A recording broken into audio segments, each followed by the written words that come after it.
Hello guys, how are you doing? How are you holding up? Um, it is Sunday, February 7th, and we're going to talk about something I hadn't originally planned on talking about today. But I feel like it needs to be talked about. Those of you who watch Heather from Kneady Homesteader, I've shared her videos like a lot. Um, February 13th, her and her husband Matt took the two kids they have together, because she has 4 from one marriage, he has 2 from another marriage. That's 8 kids altogether. And you'll understand why I'm mentioning this now. On their way home from the Valentine's dinner, that they took the 2 they have together to a Chinese and Thai restaurant where they live. On the way home, it started snowing. Now, Valentine's weekend, it was snowing. We had that polar vortex. On their way home, their vehicle was hit head on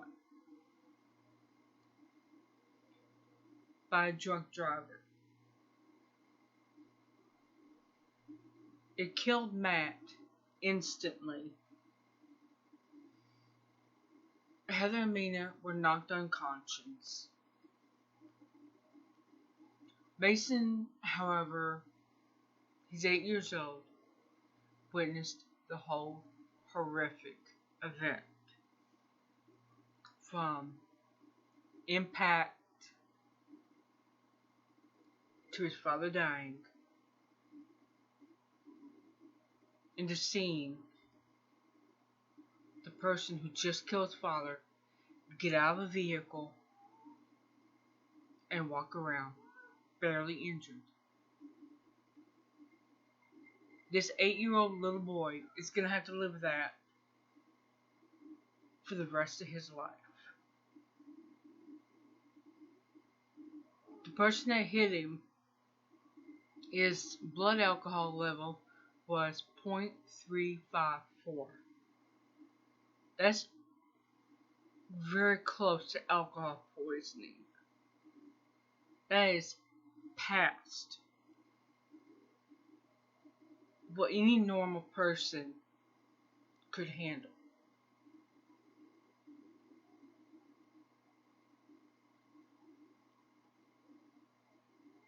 Mainly from a prepper lover, prepper pantry lover, more to life pantry, prepper pantry lover, she's in Michigan by now, is going to be there for a while to help her. A friend of Heather's has set up a P.O. box that people can send her cards, send her children cards, and her oldest son from her first marriage has set up a GoFundMe, because they still have to bury Matt. They have to pay for his cold storage. I know. I'm okay. If you don't live in the north, here's the deal. 8 months of the year, the ground is frozen, as in you cannot penetrate it at all for any reason. So when somebody dies in the winter, when the ground is frozen, they have to go in cold storage, kind of like a side of beef. Yeah, that'll make you think about eating beef again, right? Didn't mean to give you that image. My apologies, but that's just the way it is, okay? Now, when Heather posted her video, I'll give you a link to it, Tuesday I seen it. She was still in shock. I don't know if the reality has set in for her that her husband from what I could tell with the videos he was part of, love of her life is gone. Like that.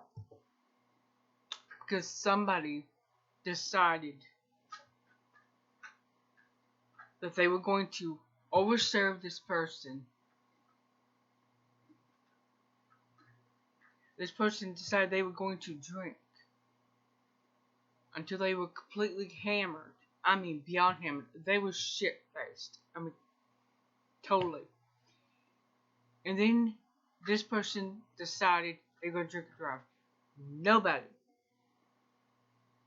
wanted to stand up and say, you know what? No, you shouldn't be driving.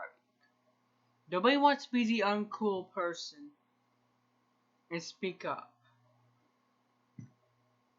Everybody talks about sanctity of life.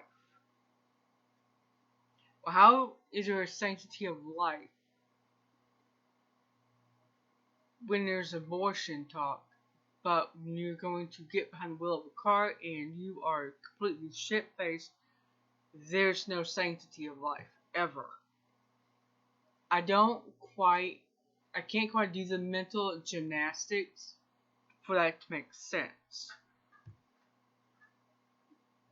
And yet most people will just, you see these people, they're in a restaurant, they're enjoying their dinner, somebody barely can walk, goes out to a vehicle, starts up and drive away, and nobody even bothers to follow them out, to see what they're driving, and write down the plate number. And they call the police as soon as they leave the parking lot. Nobody does that.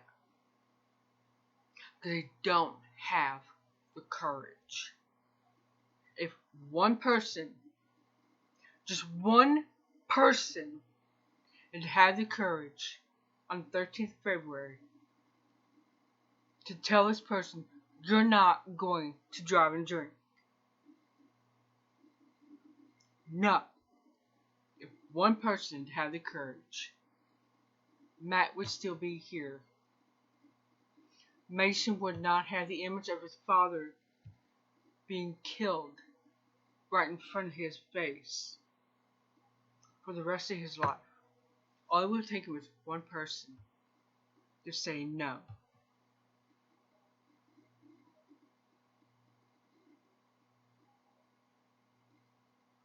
Think about that. I will include the video that Heather did Tuesday. There's in that description is a link, but I will include a link to, if you want to donate money to her to the GoFundMe that her oldest son Jake set up. I don't know if Matt had life insurance. I don't know. I have no idea. And even that only covers so much. And then it comes to think of they have a home to pay for now. She's not going to be able to garden this year. She probably won't be in time to put one in anyway. And she doesn't know if she has her right leg is completely crushed. Her left foot was broke. Plus both of her arms are broken. And she's left-handed, so she can't write. Mason has a broken arm or two. Mena has one that's broken. Plus a part of her collarbone is broke, and she has whiplash real bad.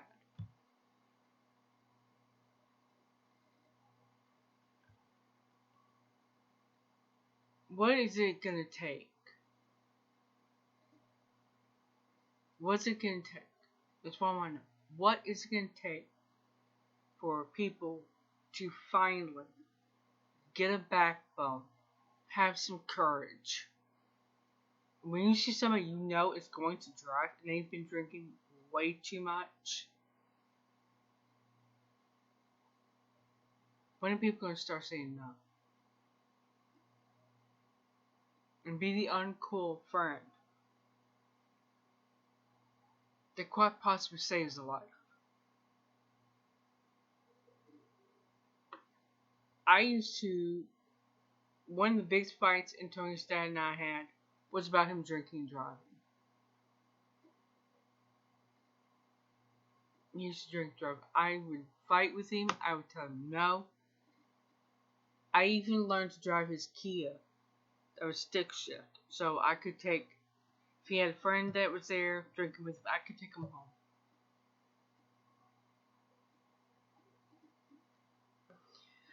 So, with that, I have stood up. I have said no.